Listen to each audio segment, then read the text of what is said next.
श्री वल्लभाधीश की जय। श्री हरिराय महाप्रभु जी की जय। श्री હરિરાયજીના પ્રાગટ્ય ઉત્સવની સૌને ખૂબ ખૂબ બધાઈ। શિક્ષા સાગર છે શ્રી હરિરાયજી, શ્રી વલ્લભ શ્રી વિઠ્ઠલનું સંશ્લિષ્ટ સ્વરૂપ છે અને આપ ભૂતલ પર પણ 125 વર્ષ સુધી બિરાજ્યા અને વૈષ્ણવોના ભાવનું પોષણ કર્યું। અત્યંત દીનતા આપના સ્વરૂપમાં ઝલકી રહી છે અને આવા શ્રી હરિરાયજીના અમુક પ્રસંગો જોઈએ। શ્રી હરિરાયજી બધાનું દ્રવ્ય ન સ્વીકારતા, સેવક હોય તેનું જ દ્રવ્ય આપ લેતા અને એકવાર મંડલીમાં બિરાજ્યા હતા। એક નિષ્કિંચન પટેલ ત્યાં આવ્યા અને આજે થોડા તે દુઃખી હતા। ભેટ કરવી હતી પણ એટલું બધું દ્રવ્ય નહોતું અને શ્રી હરિરાયજીએ તેને જોઈને કંઈક નક્કી કર્યું। તે પટેલના ઘરે પધાર્યા। તેની પાસે કેવલ 2 રૂપિયા હતા। શ્રી હરિરાયજી તેના ઘરે ગયા। સામેથી પધારેલા જોઈને તે એટલા બધા ખુશ થઈ ગયા અને કંઈ સમજ ન પડી કઈ રીતે આપની આગતા સ્વાગતા કરવી। શ્રી હરિરાયજીએ ત્યાં એક કંતાન પડ્યું હતું તેના પર બિરાજ્યા અને તેને કહે છે કે વૈષ્ણવ, અમે તો તારી ભેટ સ્વીકારવા આવ્યા છે। તો સામેથી આપે 2 રૂપિયા માંગ્યા અને તે એટલો બધો ગદગદ કંઠે થઈ ગયો, શ્રી હરિરાયજીના ચરણમાં દંડવત કરવા લાગ્યો। શ્રી હરિરાયજીએ તે 2 રૂપિયાની અલગથી સામગ્રી મંગાવી, શ્રી ઠાકોરજીને ભોગ ધરી અને સાંજ સમયે જે મંડલી થઈ તેમાં તેનો મહાપ્રસાદ વાટ્યો। તો મંડલીના દરેક વૈષ્ણવના મનોરથ આજે પૂર્ણ થયા। કોઈ નાચતું હતું, કોઈ ગાતા હતા, કોઈ રડતા હતા, કોઈ હસતા હતા અને જેના જે મનોરથ હતા તે આ મહાપ્રસાદ લેવાથી પૂરા થયા, કારણ કે તે વૈષ્ણવનો અત્યંત દીનતા ભાવ તેમાં રહેલો છે અને શ્રી હરિરાયજી આવી કૃપા તેના પર વિચારી હતી।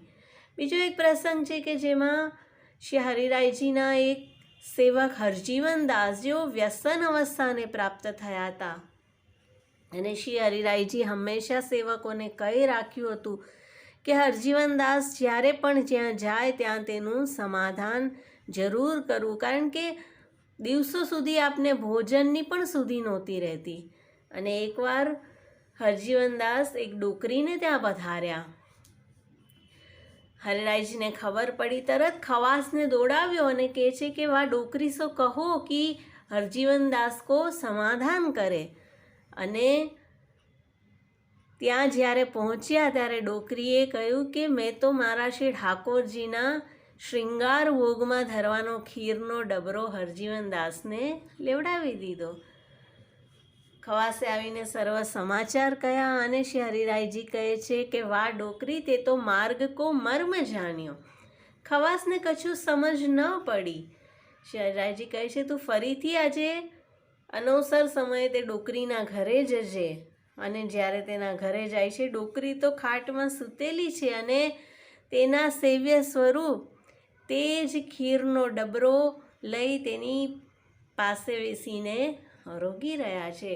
તો હરજીવનદાસના હૃદયમાં બિરાજીને પણ ઠાકોરજી આરોગ્યા અને પ્રત્યક્ષમાં પણ આરોગી રહ્યા છે।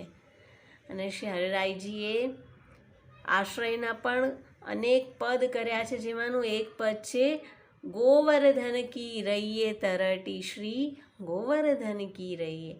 આપ જ્યારે જેસલમેર બિરાજતા હતા તે સમયનું આ પદ છે। આપને સુધી થઈ રહી છે શ્રી ગોવર્ધનની તરટીની। નિત્ય પ્રતિ મદન ગોપાલ લાલ કે ચરણ કમલ ચિત લઈએ। અને જ્યારે હું શ્રી ગોવર્ધન હતો તો શું કરતો હતો?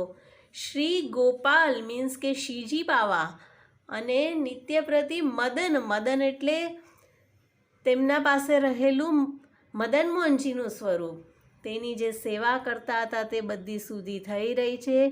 ચરણ કમલ ચિત લઈએ, તન પુલકિત બ્રજ રજ में લોટત, ગોવિંદ કુંડ में નહીએ।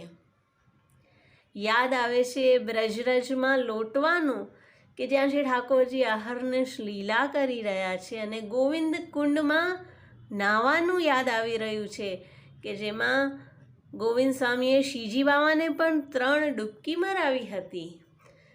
રસિક પ્રીતમ હિતચિત કી વાતે શ્રી ગિરિધારી જુસો કહીએ. અને અત્યારે આપની પાસે શ્રી ગિરિધારીજી ઠાકોરજી બિરાજી રહ્યા છે અને કહે છે આ બધી વાત અમે કોને કહીએ? તો અમે શ્રી ગિરિધારી પ્રભુને આવા હિતની ચિત્તની વાતો કહીએ. તો શ્રી હરિરાયજી અહર્નિશ સેવા સ્મરણમાં મગ્ન રહેતા અને સેવકોને પણ તેવું દાન કરતા.